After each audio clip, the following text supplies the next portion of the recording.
Hi, everybody, and welcome back. Today I'm going to carry on where I left off and hopefully pull together the reason for my narrative on Andrew and Sarah and why I'm looking at the media narrative on the royals. But today we are going to look at the other royals and, in particular, at Charles and William. You will also note that I am tagging the body language guy everywhere because I really want him to listen to the narrative and look at the pictures I include in this video and hopefully comment on it using his skills. Will the body language between William and his father prove the media right or wrong? And that is today's question. Okay, what the heck am I talking about? I have been telling you for a while now that there is tension between William and Charles. My opinion was based on gossip I heard, which originated from somewhere in or around Kensington Palace. My source mentioned things like William reacting with angry words, sometimes a tenseness in his jaw, or even walking out. Whether to take a breather or to take a stance, I do not know. Nor do I know the exact details of every incident, whether a meeting or a phone call, etc., etc. As you know, people working for the royals are usually very loyal, or at least feel privileged to be working for them. So it is highly unlikely that they will divulge too many details, but they do comment and do gossip, and me, like royal reporters and publications, am sometimes privy to some of this gossip. Unfortunately, this gossip sometimes contains just enough information for me to come to my own conclusions and not enough to repeat as fact. Hence, my wish for the body language guy to respond to this video. Okay, so I heard a couple of stories about the differences in opinion between William and Charles, and I know that the Harry and Meghan issue is but one of the things Charles and William differ on. Exactly what else they differ on, I don't know, but all I see and hear is indeed then what the media tells us. So, according to the media, Charles feels as if he will have to co rule with William. According to the media, Charles is a bit sore about William and Catherine's Caribbean tour overshadowing his and Camilla's tour of Ireland. As far as Charles feeling threatened by William, I can personally understand that. Polls clearly show that William is more popular than Charles. As far as him feeling that the Caribbean tour overshadowed his tour of Ireland, well, that is true. It did. But whose fault is that? Who decided who goes where and when?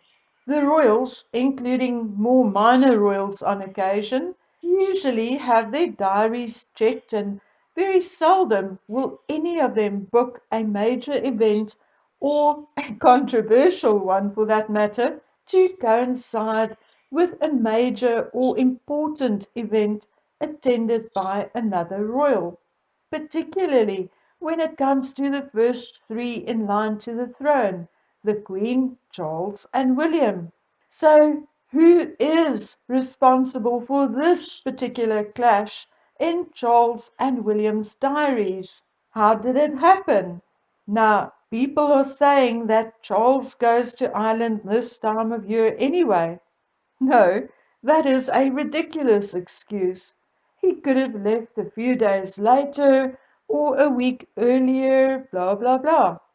Ireland is but a short flight from London, and they only spend a few days there. I think it was 3 or 2, whatever. Could it be that, one, the communication between Kensington Palace, William and Catherine's offices, and Clarence House is actually breaking down? Or is it because William and Charles are equally stubborn and the one no longer wishes to stand back for the other or give in to the other? Now, what do you think? Anyway, the next rumor is that Charles is jealous of William and that his jealousy is actually undermining their working relationship. Could this be true? I would have totally ignored this. And I even said on another platform that I think it is a rather normal thing for father and son to have falling outs when they work together, as they are from different generations with different ideas. But what do we know about Charles and William? It will not be the first time Charles had appeared to be jealous of a member of his family. Many royal reporters have reported that Charles was jealous of Diana, resulting in him becoming rather awkward during events. He had also been seen to look sulky or sullen during other events, but it did not end with how he looked or acted. On a number of occasions, Charles made rather snide remarks about the people's reactions to Diana. These remarks were overheard and reported on in the media and extended to their private conversations. And some of this was also touched on in Andrew Morton's book, Diana, Her True Story.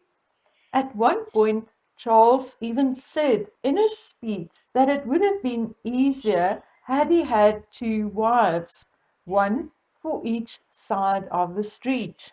It had also been a known fact, and the cause of quite a few jokes, that Charles was jealous of Andrew, and even referred to him as Mommy's favorite. And regardless of them appearing to be close during the early years of their marriage, it was reported that Charles was particularly jealous of Andrew's military record. It is indeed understandable that Charles could be a jealous man. From early childhood, he had been pampered by his grandmother, the Queen Mother, and everywhere he went, he, as the heir to the throne, was indeed the center of attention. It was a way of life for him. It was what he was used to, and I can understand the dynamic and the thought process of someone like Diana stepping into his life and taking some of the attention and adulation away from him, or then his brother building a military record surpassing his own. And now we have William. He is taller, more attractive than his father. He has a gorgeous wife and a seemingly good marriage. It is also said that William is more intelligent than his father. But regardless of all the good things said about William, it is a known fact that William has a temper, that he is rather like his grandfather Philip and his auntie Anne, and does not suffer fools lightly. It is also said that William is rather hot-headed and can be stubborn, and we saw this. One example of which would be when he was asked by a reporter whether the royal family was racist, and he retorted by saying, "No, we are not," whereas the Queen and Charles would likely have ignored it and walked on. But it is also said that William is way more in touch with the world and way more realistic and down to earth than his father, who is known to be more idealistic and a dreamer. It is also said that William is a very fair boss and man with more empathy than his father. Now, although you and I may feel or think that there may be a little envy from Charles's side, it was pure speculation and not taken seriously and purely based on what we heard before in terms of Diana and Charles's relationship. However, now the media is full of it. Penny Journer, who had written about Charles for 35 years, came out recently and said, knowing him, Charles, I imagine he'll be feeling very disappointed and depressed by what he is having to read about himself. She has little doubt that Charles is still, if not jealous, then at least a little envious of William's popularity. Robert Lacey said that Charles's strength and his weakness is that he feels things deeply.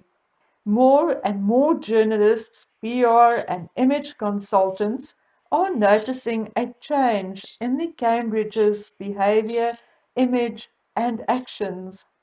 Kinsey Schofield, a PR and branding expert, said she thinks the Cambridges have always had this youthful, approachable, and cool image and attitude, but that it was often hidden behind ceremony and tradition, and that although they had tried to remain true to themselves, it was often denied due to the old regime. However, this has indeed suddenly changed, and specifically so after the so-called Mexit, and that them and their team is now going all out to build and strengthen their brand as the down-to-earth, approachable royals. But while there are some who are either obviously being pro Cambridge, others who are more realistic, and others who are slightly negative towards Charles, there seems to be a huge kickback from the Charles camp, and not all of it is very kind or nice. Firstly, there was huge criticism of William's statement on the Caribbean tour, and God knows, I read about 10 articles on that, some of which did not even make sense.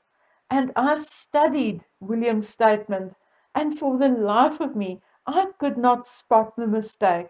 It was a realistic, authentic, and very true statement with a dose of kindness and an offer of friendship and support added for good measure. And then there were the headlines of William and Catherine shaking hands with people through a fence at a football stadium which was there long before they arrived. A tidbit not added to most of the narrative in an array of articles. And I can carry on and on with examples, but I'm not going to do that now because I want to move on to an excerpt of Jobson's book, William at 40. Firstly, if Jobson was meant to celebrate William at 40, he failed miserably, judging from this excerpt. I find the excerpt rather snotty and presumptuous. He talks about William as being offhand and volatile. Now, I searched and finally reached out to my sources. Like me, they have not yet heard of William ever being described as offhand or volatile. Then he writes, and I quote, William demands deference from those royally ranked below him, but in truth, when looking upwards, rarely gives it. My one source strongly denied this. As a matter of fact, he stated that regardless of William differing with his father on many things, he still respects him. And the same goes for his attitude towards the Queen and Prince Philip. As a matter of fact, my source said that William's attitude towards his elders can best be described as correct and proper to the point of where it can almost be described as taken from a book on old style decorum. I'm also told that William's respect and good manners extend to Catherine's family, where he is indeed a welcome guest in her parents' home. So my question is, if those close to William, namely family and staff, take offense at Jobson's words and absolutely deny it, where is it coming from? And why is this shade suddenly being thrown at William? Based on recent information on the discord between Charles and William, I went and studied recent photographs of them together. I also compared it with photographs taken of them together years ago. And here is where I particularly need the body language guys' input to tell me whether I am right or wrong, because my opinion is unfortunately based on my feelings and perhaps even my bias towards Charles, and definitely not based on expert knowledge, study, or experience. However, in my opinion, I'm seeing some stress and distance between Charles and William in recent photographs. The two I would like for you to look at are one taken at the Commonwealth service and the other as they were leaving Prince Philip's Memorial. In the Commonwealth Service photograph, William is talking to Camilla and his back is slightly turned to the camera. There is, however, a definite bulging of the jaw, and it appears as if he is counting something off, perhaps saying something like firstly or secondly. Judging from Camilla's expression, she is either surprised and or anxious. Then, if we turn to Catherine and Charles, we see the same confused and anxious look on Charles's face. Then, in the photograph of them leaving Prince Philip's memorial, there is a moment where William looks at the back of Charles's head, and you can clearly see William tightening his jaw and pursing his lips. Now, am I imagining things, or is there something going on between the two future kings? Am I way off the mark, or is there a media war going on between the Cambridge camp and the Clarence House Prince Charles camp? Or is it the media themselves, and without any input from either side, who are playing silly buggers with us all and who are actually creating a storm in a teacup in a bid to divide and conquer? I know what I think, but what do you think? Okay, guys and girls, that's it from me for today. Please take good care of yourselves until we meet on the next one. Bye.